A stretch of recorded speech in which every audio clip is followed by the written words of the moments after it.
Assalamualaikum warahmatullahi wabarakatuh.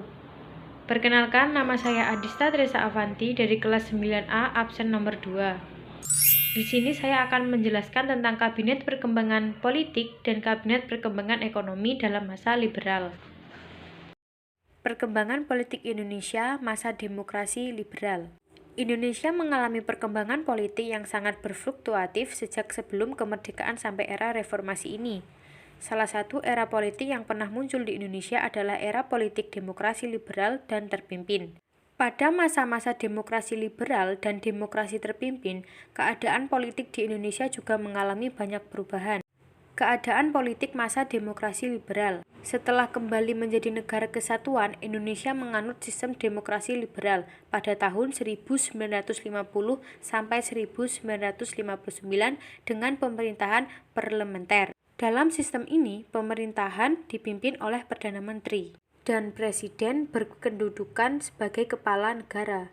Pada masa demokrasi liberal ini, terjadi 7 kali pergantian kabinet. Rata-rata masa kepemimpinan kabinet hanya berumur 1 tahun alias berumur jagung. Kabinet-kabinet tersebut adalah sebagai berikut. 1. Kabinet Natsir berlangsung pada September 1950 sampai Maret 1951. 2. Kabinet Sukiman berlangsung pada April 1951 sampai Februari 1952. 3. Kabinet Wilopo berlangsung pada April 1952 sampai Juni 1953. 4. Kabinet Ali Sastro-Midjojo I berlangsung pada Juli 1953 sampai Juli 1955. 5. Kabinet Ali Sastro-Midjojo II berlangsung pada Maret 1956 sampai Maret 1957. 6. Kabinet Juanda berlangsung pada Maret 1957 sampai Juli 1959. Keadaan ekonomi Indonesia masa demokrasi liberal. Meskipun Indonesia telah merdeka, tetapi kondisi ekonomi Indonesia masih sangat buruk.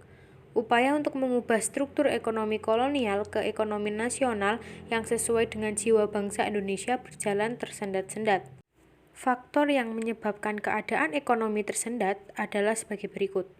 Bangsa Indonesia menanggung beban ekonomi dan keuangan seperti yang telah ditetapkan dalam KMB. Beban tersebut berupa hutang luar negeri sebesar 1, triliun rupiah dan utang dalam negeri sejumlah 2,8 triliun rupiah.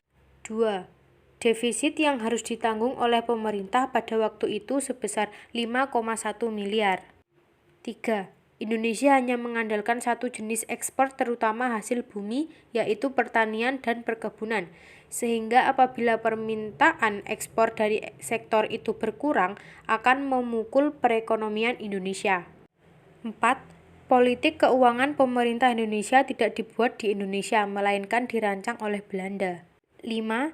Pemerintahan Belanda tidak mewarisi nilai-nilai yang cukup untuk mengubah sistem ekonomi kolonial menjadi sistem ekonomi nasional. 6. Belum memiliki pengalaman untuk menata ekonomi secara baik, belum memiliki tenaga ahli dan dana yang diperlukan secara memadai.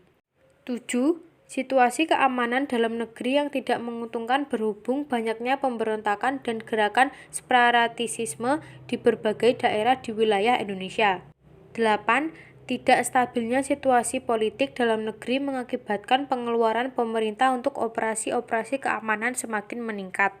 9. Kabinet terlalu sering berganti menyebabkan program-program kabinet yang telah direncanakan tidak dapat dilaksanakan, sementara program baru mulai dirancang. 10.